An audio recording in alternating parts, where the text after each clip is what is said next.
How's it going? So this is probably going to be a two-part video because it's going to get pretty complex here. Longtime members will probably already have the foundation to understand what I'm saying. If you're newer to the page, I invite you to check out some of my information on my model of the cosmological universe. But we're just going to touch on a few different things. So just as a repeat here. So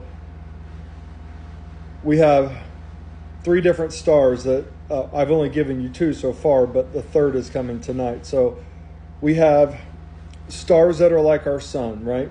And so stars that are like our sun come from black holes. And why do I say that? Well, our sun is a perfect circle, okay? And the reason it's a perfect circle is it's a black light coming directly from a black hole that intersects with the plasma field, the plasma belt. And the plasma belt, once it hits that, so plasma, what is plasma? It's water, right? It's a different form of water. But when you have black light that reflects off of water, it returns to white light. And so that's why our sun is a white light sun. That's why you have songs about the black hole sun. That's why you have the Nazis that all worship the black hole sun. Well, they were worshiping the black hole because they realized that it was it's the black hole that's shining a black light that is actually creating the sun. The moon is a reflection of the sun on the earth that comes back up and hits the plasma field. So the plasma field comes from, in my opinion, the morphogenic field. Anywhere that there's life creates a morphogenic field, and that field goes up, the ions essentially go up, and it creates this plasma field. And this was also kind of like a chicken or the egg type of question for me, because did the plasma field first get there, or was it the life first formed to create the plasma field? And the answer is it happened simultaneously. The second type of star that I've explained isn't even necessarily a star. We just call them stars.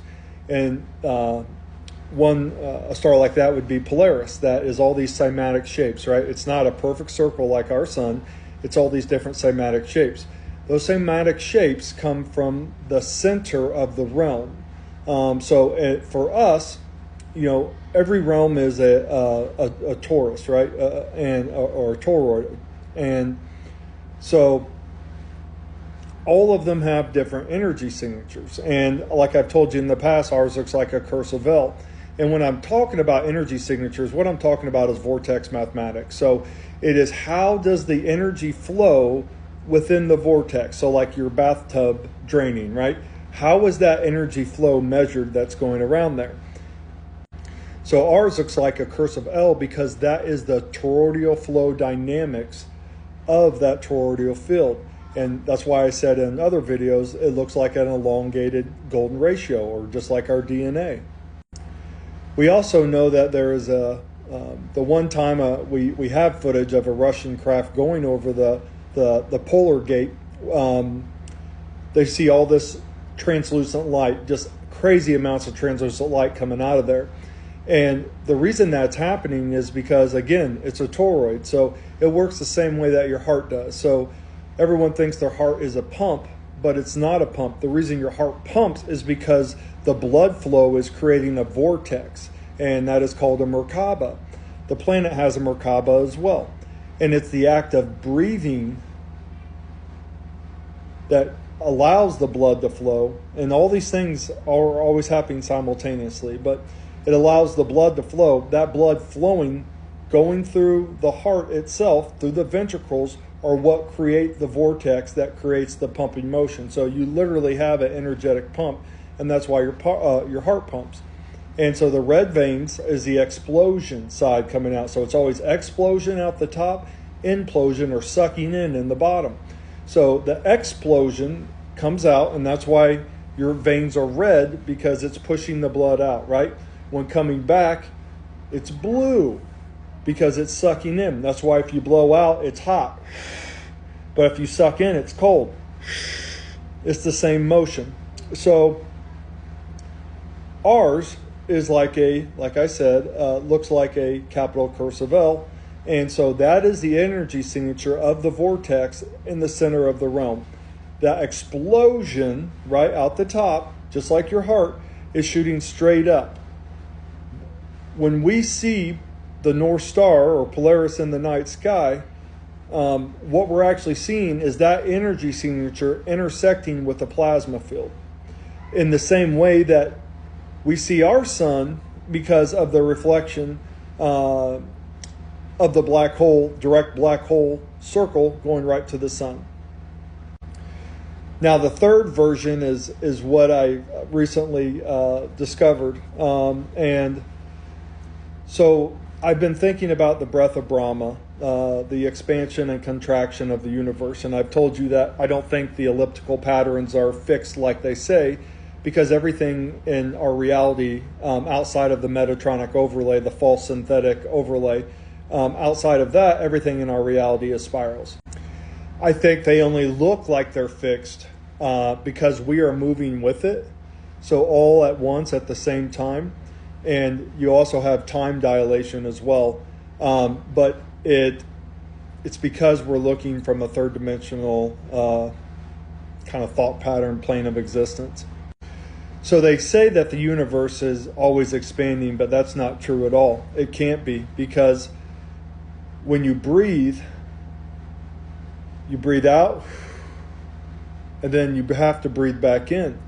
And so I was like, they could only go to a maximum point because the universe is alive. And so first I started thinking, I think, I was trying to figure out what's on the other side of a black hole.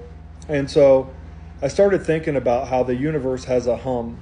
It's like a slight hum sound. And so I was, every picture that we see of a black hole that has the black hole with the event horizon that looks like a record around it, what I realized is that all those pictures that we see of that, we always know those black holes are sucking in. And so when those black holes are sucking in, what is that motion? That is the implosion, just like your heart, the bottom of the toroid, right? The Merkaba that's sucking in. So it is sucking in all the plasma and everything that's going into the black hole itself. So then I thought, okay, then all the pictures we've seen, we're always looking at it like we're right side up. But actually, if we're at the bottom of the Merkaba, I have to stand upside down and look at it. So I projected myself onto the event horizon, and then I put myself upside down from how we would normally see it. And it's funny because I literally told someone I had to put my thing down, flip it, and reverse it, because I literally did have to do it and visualize it that way in my mind. So I went out to the event horizon and I started looking at it. And I know that the event horizon, the energy flows and then it rolls off and it comes back down for the implosion. And so I started thinking about how it had to be like the black hole itself. It couldn't just be only sucking in. It had to be almost acting like a heartbeat. And if it was sucking in on one side, it had to be exploding out on the other. But everyone's always like, well, no one really knows what's on the other side of a black hole. Of course we do. So there's a third type of star, and I call these radiant stars. And that may be what they're already called, I'm not sure, but quasars.